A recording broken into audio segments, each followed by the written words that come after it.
अल्लाह हूं याद रखो। ऊपर वाला तारीख भी ला ले ना तो सामने वाला सोच के रखा बिटिया की शादी भी ना मारूंगा नहीं।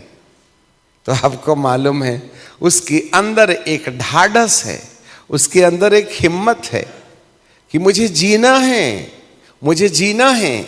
और जिस दिन वह अपनी बेटी की शादी करके अपना कर्तव्य पूर्ण कर लेता है तो उस समय उसको ऐसा रिलैक्स लगता है, वो खुद ही कहता है हे प्रभु अब तूने बुला भी लिया ना तो जरा टेंशन नहीं है, क्योंकि अपन अपना पूरा जवाबदारी निभा लिए। अब उसके लिए ज़्यादा दिन नहीं लगते हैं ऊपर जाने को। पर इसमें एक और कुछ हो सकता है, उसके ढाढ़स ने उसको इतना शक्तिशाली बना दिया। बोल जरूर दिया पापा ने कि अब मेरी तो ना बिटिया की शादी हो भी गई है, अब तू बुला भी लेगा तो मुझे कोई टेंशन नहीं है।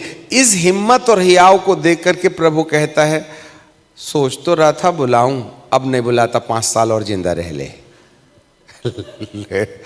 परसों के दिन मरने वाला बिटिया की शादी के चक्कर में जिंदा रहने की तमन्ना में रिजर्वेशन और करा लिया 5 साल का। फिर ऐसा व्यक्ति नहीं मरता क्योंकि उसने रण जीत लिया है, जबकि तारीख पहले ही आ गई थी बिटिया की शादी की।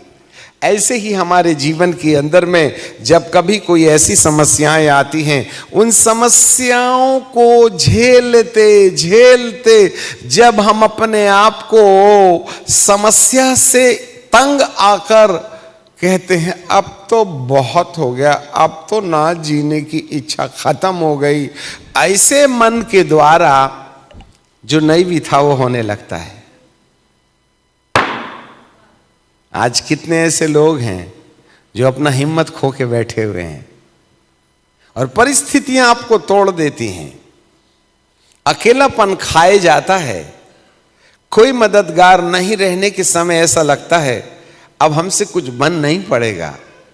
आपको जानकारी मिले यह आपकी शक्ति को तोड़ देता है और आपको आपके अपने परमेश्वर को मदद करने के लिए अयोग्य ठहरा देता है। अच्छे से याद रखिएगा। सो ऐसी दशा में हमें प्रभु जी का वचन एक शिक्षा देता है, help your self, do not be discourage. तुम अपने आप में निराश मत हो जाना, तुम अपने आप में निराश मत हो जाना। कहीं ऐसा ना हो कि आपकी मदद करने वाला प्रभु आपकी मदद करने में पीछे हट जाए, क्योंकि उसने कहा था ढाढ़स बांधो। इसलिए हिम्मत बढ़ाना पड़ेगा, हाथ उठाने से काम नहीं चलेगा। ठीक है, ये प्रभु की आशा है आपसे। आपके पास कितनी भी बड़ी समस्या हो उसे भूलना सीखें, तो आप प्रभु को काम करने में मदद दीजिएगा। आगे ये बातें और भी समझ में आने वाली हैं। ठीक है ना, ढाढ़स बांधो। उसके बाद दूसरा और विषय है जो प्रभु ने चिंतन के लिए दिया, और वो था मैं हूं। कौन है ये जो पानी में चल रहा है? उसे भूत न कहो। कौन है ये? बहुत सी जगह में हम अपनी समस्याओं से छुटकारा पाने तक प्रभु के साथ रिश्ता बना के रखते हैं। हमको छुटकारा चाहिए साहब, हमको नौकरी चाहिए साहब, हमको ये दे दो साहब, वो दे दो साहब, और जब हमको मिल जाएगा तो हे प्रभु हम नहीं जानते आप कौन हैं, हमारा काम, हम बिगड़ गए थे ना इसलिए आए थे, अब हम चले।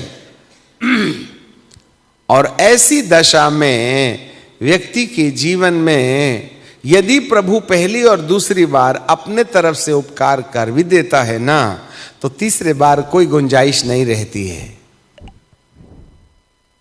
क्योंकि हम प्रभु के द्वारा बोली गई दूसरी वाणी मैं हूं उस पर चिंतन नहीं करते। हाँ, सबसे पहले तो अपनी हिम्मत जुटाना है, अपने आप में निराशा के काले बादलों में स्थिर रहने के लिए अपने मन को मातम देना है, सहायता करना है। ऐसे समय में बाइबल का परमेश्वर कहता है कि यदि कोई उस दशा को प्राप्त करने के बाद मैं हूं, ये कौन है? मैं हूं, कौन है ये? उसको जानना है। आज हमको अपनी समस्या से छुटकारा पाने के अलावा और कोई चिंता नहीं,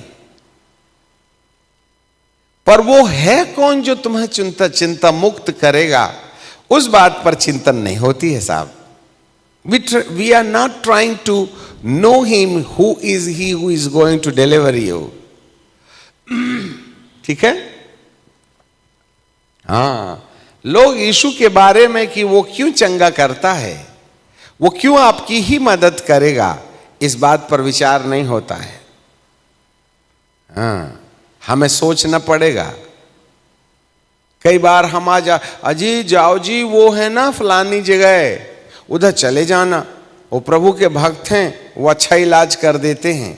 बस हम इसकी उसकी सुन करके प्रभु के पास एक ही चीज की, हमको चंगाई मिलना चाहिए, हमको छुटकारा मिलना चाहिए, पर हम उसको नहीं जानने की कोशिश करते जो तुम्हें छुटकारा देगा। हाँ, हमको सिर्फ चंगाई दिखाई देती, हमको सिर्फ छुटकारा दिखाई देता, पर जो देगा वो कौन है उसको जानने का प्रयास नहीं करते। इसलिए प्रभु ने अपने चेलों के सामने एक बात कहा, मैं हूं, तुम भूत वगैरह मत समझो हमको। हो। ये वही मैं है जिसने मूसा को कहा था, जा फिरौन के लोगों को कहना, जो मैं हूं सो हूं, I am that I am. जो मैं हूं सो हूं, मेरे अलावा और कोई नहीं है। इजराइलियों को जाके कह देना, उसी ने भेजा है। कुछ इसी तरीके से यहां पर बाइबल का परमेश्वर कहता है कि चेले प्रभु यीशु से ये बात सुन रहे हैं कि मैं हूं। उसके ऊपर थोड़ा चिंतन करने के लिए समय गुजारना चाहिए। ठीक है? उसके बारे में सोचने के लिए कुछ समय गुजारना चाहिए। और लोग प्रभु के बारे में समय खर्च नहीं करते हैं, सिर्फ दुआ करवाते हैं और हमको छुटकारा चाहिए, दैट्स ऑल। प्रभु ऐसा नहीं कह रहे, वो कह रहे हैं मैं हूं। तुमको गलत फहमी ना होवे, मैं हूं के पीछे प्रभु यीशु के उद्देश्य को समझें। वो क्यों चंगा करता है, वो क्यों चंगा करता है। हमें सबसे पहले यह समझना चाहिए कि हमारा जो शरीर है ना, वो परमेश्वर का मंदिर है। पहला कुरिन्थियों की किताब 4 अध्याय 6वां अध्याय और 19 पद, 6 अध्याय 19 पद। तुम नहीं जानते, हमारे पीछे बोलिए, क्या तुम नहीं जानते तुम्हारी देह पवित्र आत्मा का मंदिर है जो तुम में बसा हुआ है और तुम्हें परमेश्वर की ओर से मिला है और तुम अपने नहीं हो। तुम्हारा देह, हमारे पीछे बोले, मेरा देह परमेश्वर की आत्मा का मंदिर है। हाँ, अपने आप को याद दिलाओ, अपने आप को याद दिलाओ कि मेरी देह है, परमेश्वर का घर है। और परमेश्वर तो उजियाला है ना, तो उजियाले में अंधेरा कैसे आएगा? देखो, हेल्प योर सेल्फ। तो हमको ये मानना होगा कि मेरा शरीर परमेश्वर का मंदिर है। ब्लड प्रेशर रहने की जगह नहीं है, और न शुगर रहने की जगह है, न कमर दर्द रहने की जगह है, ना ही दिमाग खराब हो गया, दिमाग खराब हो गया, दिमाग खराब हो गया। सब लोग बड़े चिल्लाते, अरे आज दिमाग खराब हो गया, दिमाग खराब हो गया। भाई जो प्रभु तुम्हारे अंदर रहते हैं वो शांति के राजकुमार हैं।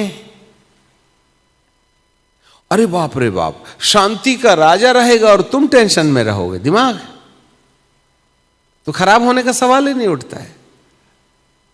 तो आपको ढाढ़स बांधने के लिए अपने आप को याद दिलाना पड़ेगा कि ये मेरा जो शरीर है ना, वो बीमारी रहने की जगह नहीं है।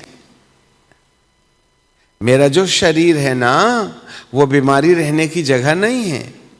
मेरा शरीर सिर दर्द रहने की जगह नहीं है, कमर दर्द रहने की जगह नहीं है। अच्छे से याद रखिएगा। इससे ऐसे पता चलता है कि जरूर कहीं ना कहीं आपने और मैंने इस बात के लिए अपने आप को याद दिलाना है कि मेरे अंदर में परमेश्वर जो शांति का राजकुमार है वो रहने की जगह है। तो तनाव रहने का कोई काम नहीं है। मेरा जो शरीर है वो परमेश्वर का मंदिर है, उसमें कमर दर्द, सीना गठान, ये वो दुनिया भर की चीजें जो आज आप अपने शरीर के अंदर रखे हुए हैं, उनके रहने की कोई जगह वगैरह नहीं है। पहले दावा तो करो कि मेरा शरीर परमेश्वर के रहने की जगह है। हाँ, क्यों? क्योंकि दाम देकर मोल लिए गए हो, इसलिए अपने देह के द्वारा परमेश्वर की महिमा करो। तो हम परमेश्वर की महिमा कम शैतान की ज्यादा करते हैं। अरे क्या बताएं भाई, रात को ना वो आया था।